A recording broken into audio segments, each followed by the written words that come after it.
Hi, in this lecture we are going to implement the home page. So we are going to see our app running on our browser.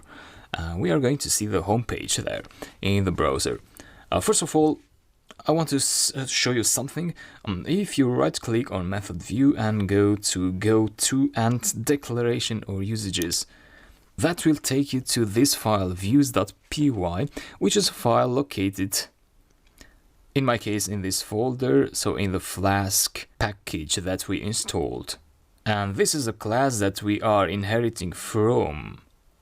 And I want to read in the description here, in the docstring. So this is a class-based view. A view for Flask, a view is the equivalent of a web page. So a page that the user visits on the browser. With Flask, you can also make pages or views using functions, but that's not the best way to structure web apps with Flask. So in our case, we are using classes. That's why Flask is saying here a class-based view as opposed to a function-based view. So this class dispatches request methods. What does that mean? Dispatching request methods.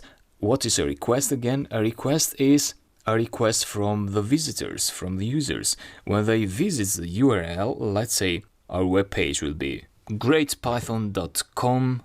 When the user enters this URL on their browser, what they are doing is they are doing a request to our server. Our server for now is our computer. So this is where our files are located, the files that make up the website, which for now we have some empty classes, but we're going to write something there. So this is what happens when you visit Wikipedia. You are making a request to the Wikipedia servers, and the servers send to your computer the files for the web page, for the website. So which are like articles, text, paragraphs, maybe some buttons, some links. All these are residing in the Wikipedia servers. In our case, our server is our computer. Later on, we are going to move our files, or to copy, or to deploy them wherever you like. To deploy our files, our project, into a real server which runs 24/7. So it's always on, and people can visit our website anytime. So these classes are going to be responsible to handle these requests to the corresponding class methods. For example, if you implement a get method, it will be used to handle get requests. So let's stop here. If we implement a get method, which means if we have here a def get, of course with a self attribute because we are in a class, don't forget, we don't need the init method here. And if this get returns, let's say, hello. So if the user visits a URL, let's say pythonhow.com, by the way, we still haven't connected a domain to our web app. We are going to do that later, but let's assume that our domain is pythonhow.com. If the user enters the URL on the web page, this class is going to be instantiated. So an object instance of this class is going to be created, and what that object does, basically it displays this content on the website. So in this case it would be the URL pythonhow.com. If the user enters another URL, let's say pythonhow.com/buildFormPage, then another class will be instantiated, in this case buildFormPage, and this maybe would have another get method. Return, let's say for now, just for now, I am the buildFormPage. Later on we are going to write the actual form here, but for now let's keep it like that. Okay, so you'd ask, well, we need to figure out a way to connect URLs with classes, so that when the user enters the homepage URL, so just pythonhow.com, this class is instantiated, but then another URL is connected to this. So let's do that connection right now. The way we do that is by first, on top of all the classes below the imports, we create an app instance, which is going to be Flask, and we need to import from Flask import Flask. So Flask is a class, it's an object type that represents a web app. A good practice is to put name _ in here.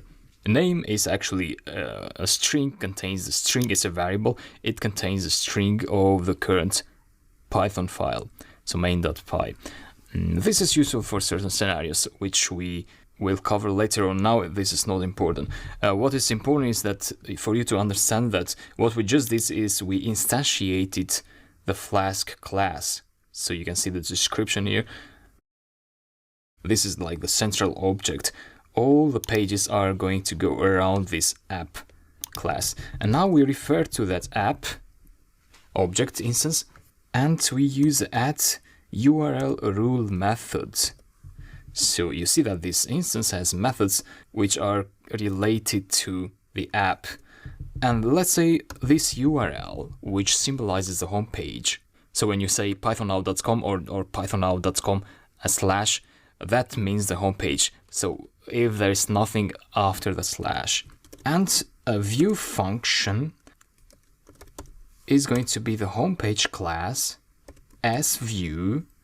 So as view is a method of method view. Actually, we are inheriting that method from method view, because you see that the homepage doesn't have as view method, but method view has it, so we can use the dot notation to extract that method and give it a name such as homepage. It's a good practice to use the same name as the class, so with lowercase letters and an underscore in here. I can duplicate this with Ctrl D or Command D, and let's say the other URL would be, let's just say Bill. That's enough. And here it would be Bill form page, not Bill form, that's a form. Bill form page as view Bill form page with underscores in here and there. And lastly, let's do app.run, just like that. This is our app. If I run it now, so right click in here to make sure you are executing this script and run main. So this is the output we get in the command line, but this is just some metadata for us, the programmer, to see. This is not the output of the user. This is a web app. The output of the user is on the browser. So this is a link. This is the website. So I click that, and this is what I get. So this is the home page. Of course, it's not pythonnow.com for now, because we haven't connected any domain to that. For now, it's an IP and a port. Basically, any website that you visit has an IP and a port, but that is translated into a domain, which is more human readable, more user friendly. But for now, this is just as you see. But if you go to Bill, so /Bill, you're going to get the other page. I'm the Bill form page, and that's our web app. That's how it works. So this is running now. If you want to stop it, you can click on this red square there. And if you go to the web page again and reload, you're going to get an error now. So we have disconnected the website. Before I close the lecture, let me explain you one more time what this is, and that's so view function are normally by default Flask was based on functions. If these were functions, we wouldn't do this as view. So basically what we are doing is that we're saying here treat this class as a view function, and we're giving a name to that. But this is the most important part. So you assign a URL for each of the classes, and that makes for a very good structure of a Flask app. That's for this lecture, and I'll talk to you later.